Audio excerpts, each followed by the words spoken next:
So yeah, this is a continuation. This is part two. The sequel to part one. Continuing on from where I left off yesterday, or from part one. Me and my friend were doing the design project. We had to travel through these pipes to get there. And it was more of a manufacturing. It was more of manufacturing because we had to physically make the stuff.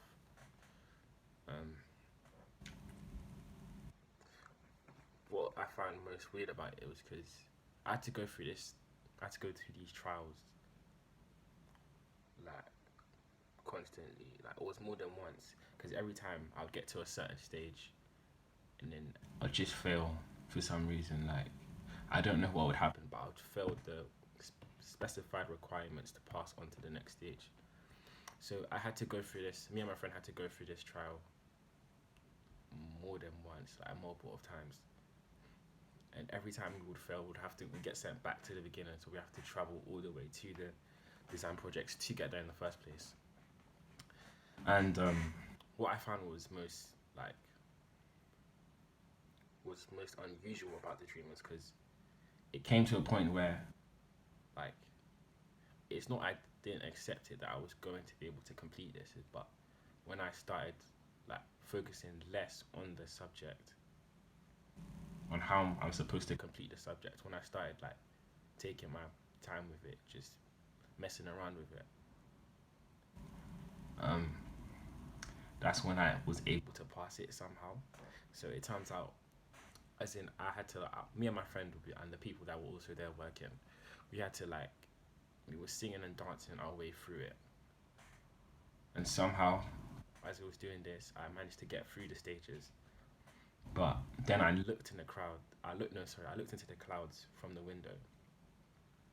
Because the place where our design project was, it was next to it was like in a building, but it was next to a massive window, and out from it we could see outside. And I began to notice the strange figure inside the clouds. Like it was Jesus on the cross, but it was in clouds. It was in a configuration of a cloud.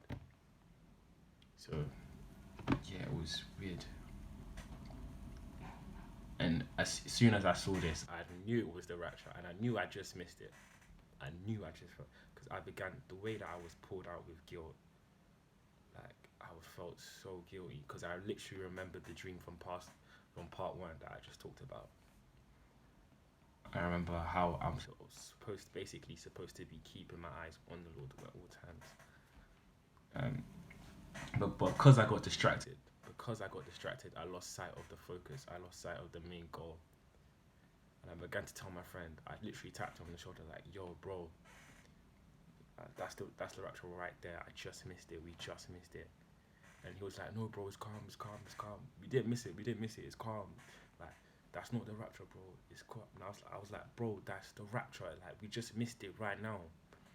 And he was like, because he cared, but he didn't care as much as I did because I was filled with so much regret, and because if I kept my eyes on the Lord and kept my eyes focused on the main goal, like how I'm supposed to, the Bible does say in regards to the five wise virgins, 5 wise virgins, how it was originally 10 of them, but 5 of them, because they expected a specific time for the groom to come back. And because it wasn't the time they expected, they began to lose focus. But the other 5 wise virgins, they kept their eyes on the Lord at all times. And this resulted in when the groom came back in that specified time, they were all ready and their lamps were lit. So if I had kept my eyes on the Lord, I kept on focusing on the task, I would have been able to see Jesus come through. I would have been like, he would have come and picked me up as well. But regarding that situation, I was totally lost for words there. Because after being filled with, the epitome of sadness hit me. It hit me like a rock in the face. It stunned me. I thought there was no hope after because I knew it was a tribulation. And that is probably going to be the worst time that this earth has ever seen. But then yeah, like a couple seconds later after that, I noticed that there was two, like another figure in the clouds had formed. But this time it was Jesus and two soldiers next to it. But the soldiers, it was so weird because the soldiers, like the clouds, they began to become like they became in color. So it wasn't just pictures. Like it wasn't like how in clouds you would see pictures. It was like it was an actual picture. That's how it was. It was like a copied and pasted picture into the clouds, but they were filled with color. I noticed that there was two Roman soldiers next to Jesus, and then there was another that faded away, and then another came. It was a prophet.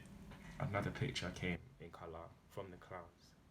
It was a prophet, and he was wearing a black and gold robe with he had short hair though. I remember that. It was short brown hair, brownish hair, and he had like a staff. So I'm thinking it was either Moses or Abraham. Spirit's telling me Abraham though, but yeah, it must have been one of the two. And from this,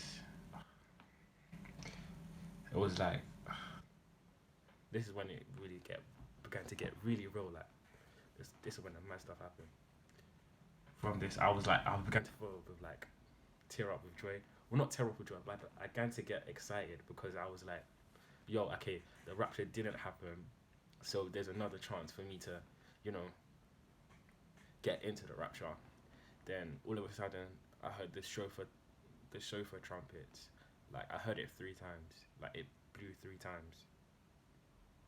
I can't even make the noise, but I'll probably copy and paste um, a version after.